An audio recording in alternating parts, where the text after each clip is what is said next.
That was Mike Wendling with that report. He's with me now in the briefing room, and with us one of the focal points of the alt-right movement mentioned in that last soundbite by Anthony Smith, Milo Yiannopoulos. He's one of the stars of the alt-right scene in the US, but he's British. He writes for the right-wing Anglo-American website Breitbart. Since that interview, he's been kicked off Twitter, but not before amassing around 500,000 followers, which gives you some idea of the scale of what we're talking about. In our New York studio, Cathy Young, who's a columnist and writer, a conservative herself, but definitely not from the alt-right. Milo Yiannopoulos, if I can start with you, how would I judge whether or not the alt-right was actually a thing? It's interesting because it's the first example, I think, in politics of something that's happened in culture for quite some time. You've had these amorphous, leaderless internet movements of people who like to act anonymously. In a sense, that's sort of your problem and not theirs. They don't care too much about whether journalists can get a handle on them. They see the media in many cases as the bad guys. What these people do represent, however, is a very, very large section of the population. In America, I would say that the pro-Trump and anti-Trump people in the Republican base is probably 50-50, maybe even now stretching over to 60-70% Trump. There's a huge overlap in the Venn diagrams between the alt-right and Trump supporters. This is a very significant sea change in conservatism in the West. How would we judge its impact in that case? Because when a group is amorphous, is largely anonymous, it can make any of the claims that you care to make. And as you quite correctly say, it's very difficult for a journalist like me to judge whether that's actually true. Well, I think the electoral impact is quite clear. In the UK, the Brexit vote was opposed by pretty much the entire establishment here. Yet, despite all of that hectoring, the naturally sort of libertarian, mischievous, dissident, defiant attitude of people who I suppose would be described as the alt-right, I'm not completely persuaded that there is such a thing in the UK yet, but people who may be in the alt-right one day came out. In the US, Trump, whose voters are motivated by many of the same concerns that motivate the alt-right, that is sort of nativism, nationalism, and anti-political correctness, that is a gigantic movement in American politics. Trump is selling out stadiums with tens of thousands of people in them. He is the Republican nominee for president. I mean, what more do you want? Well, yeah, except that you seem to have lumped together, if you like, a kind of largely internet-based movement with a much more conventional political movement, even if it has people in it. Oh, no, I was rejecting the definition outright, that the alt-right is an internet-based movement. You see some bits of the alt-right on the internet. The vast majority of the movement consists of people who don't even know the term alt-right. You know, it is a gigantic and very significant new era in conservative politics in the West. Well, at least no one can accuse you of underclaiming. But one of the aspects of the interesting article that you wrote with Alan Bokhari for Breitbart, you called it an establishment conservative's guide to the alt-right, was essentially this, at best you'd call it playfulness, at worst you'd call it, I suppose, provocations. Why is provocation so bad? Provocation isn't so bad, but in and of itself, it is not fundamentally serious. And so the question I wanted to understand was whether or not you were talking about a political movement which to you is serious. Oh, no, this idea of seriousness is part of the reason people have been turned off politics and turned off mainstream journalists, this sort of high-minded insistence that everything has to be elevated. People like to have fun, and they like to talk about politics in the same terms they talk about things that actually matter to them, like love, sex, death, and money. They like to talk about politics in real terms. Journalists and politicians have forgotten how to do that. And this idea that just because the alt-right likes mischief and fun and dissidence doesn't make them unserious. Actually, it makes them the most serious free speech advocates that we've seen in decades. Ordinarily, I suspect that most ordinary people talk about death quite seriously, but I'm sure there's a kind of substratum of people who are regarded as essentially funny. But we'll go with the sex. Cathy Young, you're not a knee-jerk liberal, and you've been highly critical of the alt-right movement. Absolutely, yeah. And I would actually describe myself not as a conservative so much as, I guess, a moderate libertarian, if that's even a thing. Not much space on the left for you anymore. That is very true. But, you know, these days I'm also wondering if there's any space for me on the right. So I am politically homeless, and here I am. And yeah, you know, I totally agree that we should be able to have fun and, you know, not be serious all the time. But, you know, I would kind of hope that, you know, people's ideas of mischief do not necessarily boil down to sending Auschwitz cartoons to Jews on Twitter. I do think that there is a very real kind of strain of ugliness and bigotry that, is being legitimized here. And, I do know that part of the problem is that the left has kind of made these terms meaningless because, if you can be accused of bigotry for, wearing a sombrero on Halloween because that's cultural appropriation, which was what actually happened on an American university campus. Yes. And, these words kind of lose their meaning. At the same time, if you look at what some of these people have on their Twitter feeds and on their blogs in some cases, many of them have, it's pretty clear, a very serious commitment and interest in anti-Semitic, racist ideas. It's really not just people having a little fun. And this is something that I think is a real problem. I mean, here's the thing about the internet. Mike Wendling. There's a lack of context. So if somebody puts up an offensive image or if an image that somebody may think is offensive, it's really hard to tell whether they're joking or not.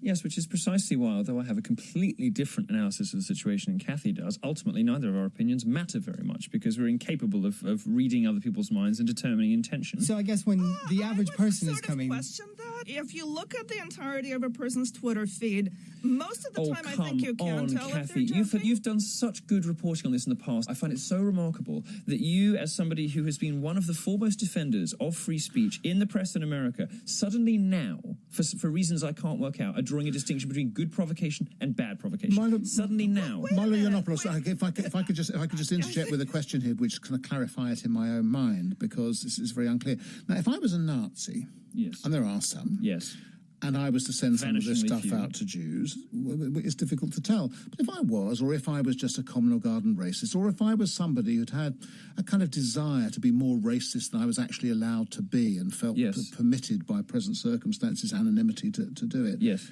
What would be the difference between what I sent out to Jews and what your playful people sent out to Jews? Well, I can tell you the real racists don't speak anything like the people that Cathy thinks are the monsters, right? They are very serious. They are deep into studies and data attempting to prove that certain races are smarter than other races. They are really into this stuff. For the most part, they're really dorky. And let's remember also, a lot of these guys are 17 years old. When they see the right banging on about anti-Semitism, they see no distinction whatsoever between that and feminists banging on about sexism or Black Lives Matter banging on about racism. They correctly see that the majority of the allegations about sexism and racism made by the media are bogus, and because they have no living relatives who were in the Holocaust and have never been educated about why the Jewish thing is different, they see no difference when the right does it with anti-Semitism. And so when journalists with Jewish surnames take the bait and start biting back on Twitter, they make themselves a target for ritual humiliation that has nothing to do with anti-Semitism. Can I be absolutely clear? Milo, you know what? I absolutely agree that some of those people are trolling, but as I said, I mean, when you look at some of those Twitter feeds, they absolutely are into these websites that talk about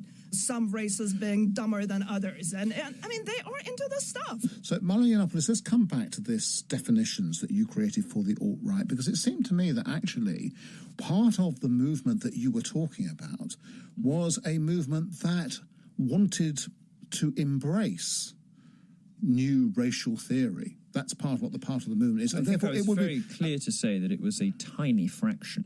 And there are racists on every end of the political spectrum, more racist on the left, actually. I mean, the Black Lives Matter want the same thing the KKK does, segregated dorms at colleges, all that kind of stuff. I really must resist this constant cry for seriousness, because this is precisely why people hate journalists. Well, you were just being very serious. No one here is making a constant cry for seriousness. Actually, hold on. I'm making quite a big cry for seriousness, in fact. Okay. No, this being a relatively serious programme, and actually some of these things being relatively serious issues, and something like Black Lives Matter, although doubtless it has deficiencies as a movement, at least it doesn't burn crosses on people's lawns and so on. No, it's worse. They go after their own people. And have a history of lynching. The equation of the KKK with something like Black Lives Matter. Black Lives Matter is far worse. They go after their own people. They live black cities in flames because they're so self-destructive. I have a lot of issues with Black Lives Matter, but I really would not go so far as to to equate them with the KKK. I mean, Well, I think there are some people asked, in the movement who do employ, but, I Cathy, think you asked us to stay in the present day, and in the present day, the KKK is an irrelevancy. It has zero purchase on public life. Some of the people on the alt-right, I think, are smuggling in white supremacist ideas into the mainstream via the Trump campaign. Well, what they're resisting, as you know perfectly well, is this sort of constant hatred of the apocryphal straight white male of liberal journalism. What they're saying is that you're constantly telling us white people are the source of all evil, that white people have all this stuff to apologize for. Well, you know what? We're not that bad. We did some pretty good stuff. We did Mozart and Rembrandt and Descartes and Beethoven and Wagner, and we went to the stars. We explored the oceans. We built Western civilization. Who did? We're not that bad. Sorry, who did those Western things? civilization. Your we shifted from being white males to being Western civilization. Yes. Now, that's an interesting conflation. What I'm seeking to find out is what it is you, if you associate with the alt-right, actually want. In your paper, you talk about the alliance that you can form with what you call natural conservatives, for whom, as you say, culture, not economic efficiency, is the paramount value. But you then go on partially to define it by what it describes as its tribal interests. And you effectively say white society has its own tribal interests, which it is perfectly legitimate for them to place alongside the tribal interests of other tribes. Is that your view? Can't white people be proud of what white people have done? Well, black people are constantly telling us how proud they are of what black people have done. Women are constantly saying, if the left insists on breaking society up like this, then why can't white guys say, do you know what, we did most of the good stuff in the world? Cathy Young. Basically, what Milo is saying here is the left, and I completely agree, by the way, I think the left's obsession with identity politics is really terrible. And so the answer really is to replicate that obsession and to extend it to white people. I mean, that's ridiculous. That's perpetuating the problem. Of course it isn't. And as I said earlier, obviously... Sorry, Milo, let Cathy finish. So what exactly is the case that we're making here for the alt-right? It's going to alienate a lot of reasonable critics of political correctness, who are going to see the anti-PC rebellion as associated with these, white identity people. But if they're stupid enough, to throw out their beliefs about free speech because they think it might be associated with somebody unsavory, then I don't care about them because they're idiots. I think we're talking about something more serious, though, than that. I'm sorry to use the word serious again. So let's go back again to your own writings about it. You described Donald Trump, for instance, as the first truly cultural candidate since Pat Buchanan. Yes. And that's obviously supposed to be a good thing. At least I take it from context. Yes, I meant it as a compliment. Yeah. What does it mean? Many voters in the election in America coming up are not necessarily voting in their own economic interests. And that's not because they're idiots, but it is because they recognize that at this particular moment in history, it might be more important to pay attention to culture than economics. And I think something similar was going on with the Brexit vote. Americans are becoming aware that the American way might be better than everybody else's way. And maybe it's worth insulating it from inferior values and inferior models of how to run a society. America is the best country there has ever been. And there are a lot of Americans who would quite like it to stay that way. Cathy Young. The problem is that the alt-right really does tie culture to ethnicity and really does argue that America was created not as this universalist society based on liberal principles, but as a country for white people. I mean, they're pointing to early 18th century laws that reserved citizenship only for white people. This is what they're doing. This is what they're talking about. But the trollish element of the alt-right does that stuff on Twitter. The trollish element of Milo, I'm bound to point out to you that there's a contradiction in what you've been saying. And it's a surprising contradiction, really, for, if you like, a kind of half-Greek British gay person in the United States to involve themselves so firmly in what seemed to be, to many people, to be kind of white identity politics from a very old and some people will feel a very dark place. Well, I'm Jewish too, by the way. Yeah. So I'm going to ask you, doesn't any of this worry you? No, you are falling into exactly the trap that the alt-right is resisting with its mocking of identitarian politics. You're suggesting that because of what I am, I shouldn't hold certain beliefs. I reject the premise of your question utterly. I actually absolutely agree. I think that all of us, whatever our identity may happen to be, should oppose bigotry. I don't believe in putting people in boxes.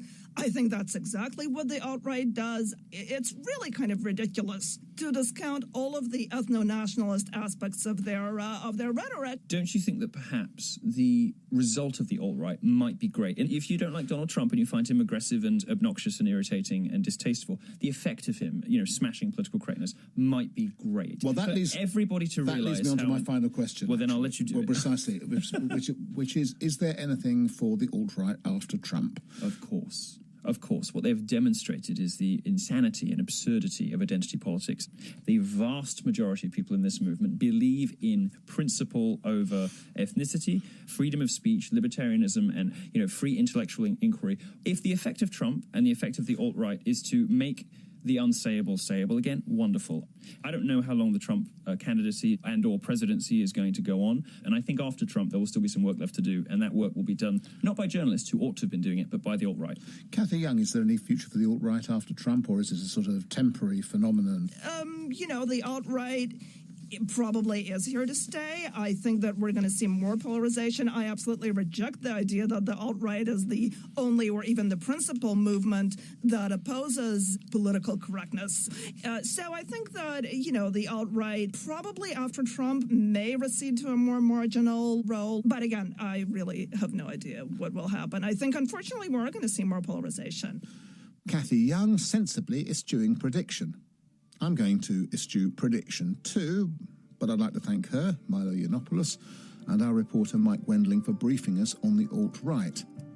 And just to sum up, this is what I think we've learned. The alt-right is an alternative movement in the sense that it's a right-wing that isn't tied to the political establishment, but it's an amorphous movement rather than a coherent organisation or even a coherent set of ideas.